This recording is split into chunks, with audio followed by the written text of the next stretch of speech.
ছোটদের জন্য গল্প জলপরি ও কাঠুরে। এক বনে বাস করত এক গরিব কাঠুরে। কাঠ বেচে তার সংসার চলত। একদিন কাঠুরে নদীর ধারে কাঠ কাটছিল। হঠাৎ কুড়ালটি পড়ে গেল নদীতে।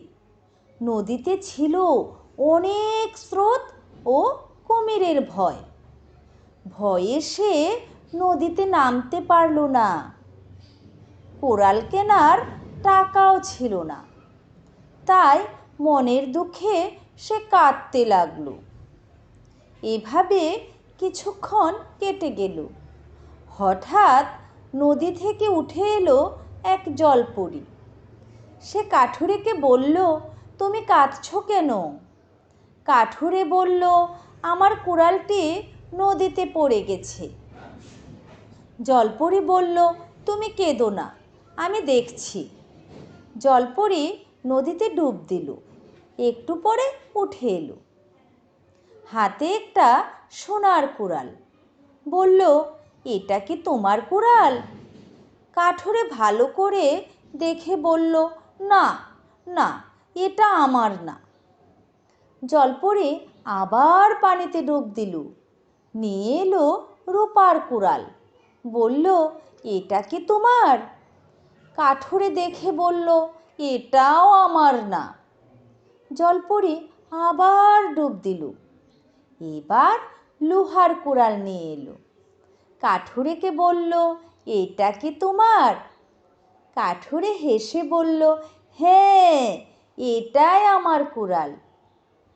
কাঠুরের সততা দেখে জলপরি খুশি হলো। সে তাকে লোহার কুড়ালটা দিল আর উপহার হিসেবে দিল সোনা ও রূপার কুড়াল। তারপর সে পানিতে মিলিয়ে গেল। সোনা ও রূপার কুড়াল বেচে কাঠুরে অনেক টাকা পেল। তার দিন কাটতে লাগলো সুখে।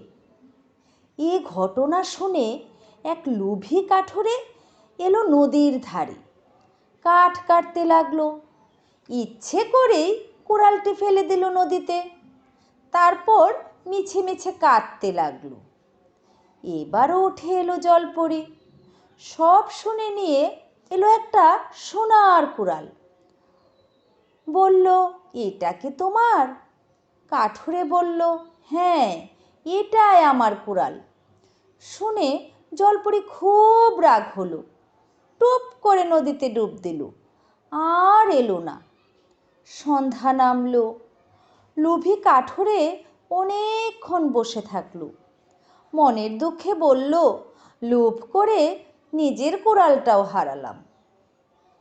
ধন্যবাদ সবাইকে।